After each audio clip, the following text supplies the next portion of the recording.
We now come to Andy Burnham, member for Makerfield. Within hours of Keir Starmer's announcement, I will resign as leader of the Labour Party. Andy Burnham, the former mayor of Greater Manchester, Britain's second most populated urban area outside Greater London, was being sworn into Parliament. Rome is saved. He just won a by-election in Makerfield, a constituency in the northwest of the country that's only ever had a Labour MP. I swear by Almighty God that I will be faithful and bear true allegiance to His Majesty King Charles. Mr Burnham needed lawmaker status to launch his bid to become Prime Minister.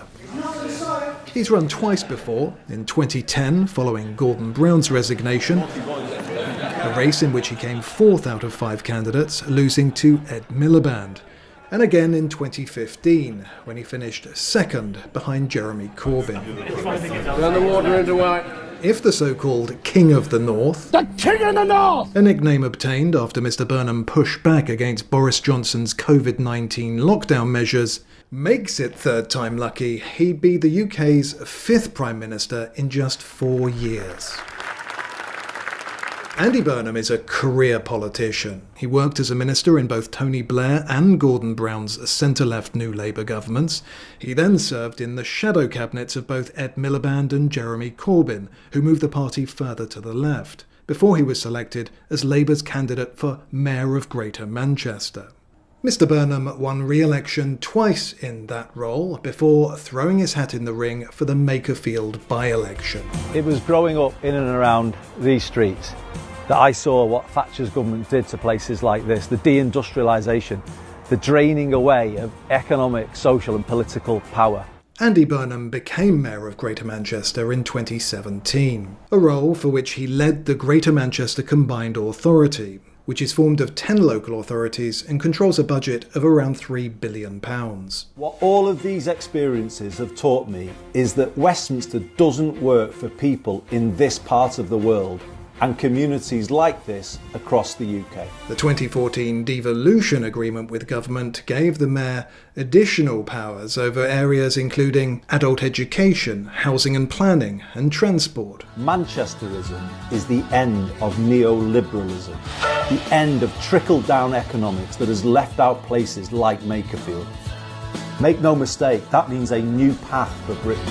How Mr Burnham will bring what he's learned over the past 10 years at a regional level to the national stage is hard to say.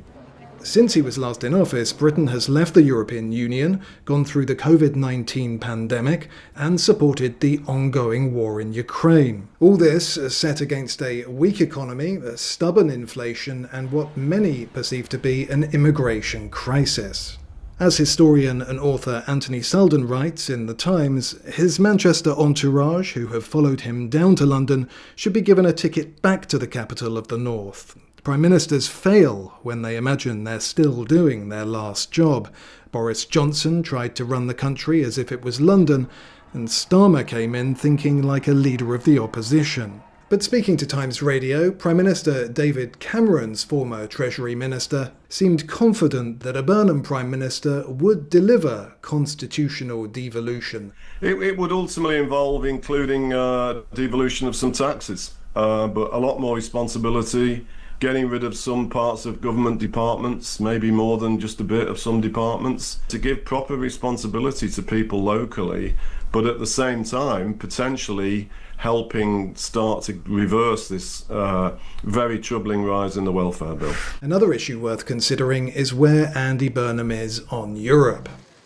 10 years ago, the UK voted for Brexit, with those most in favour of Britain's departure from the European Union in the North and the Midlands, the Labour heartlands. The seat Mr Burnham represents, Makerfield, voted 65% in favour of leaving. But while Mr Burnham actively campaigned and voted for Remain, 2 years later, during negotiations, he was one of those saying he'd back a second referendum, and as recently as last year said he'd like to see the UK rejoin the EU at some point in his lifetime. Mr Burnham, are you preparing for a contest or a coronation?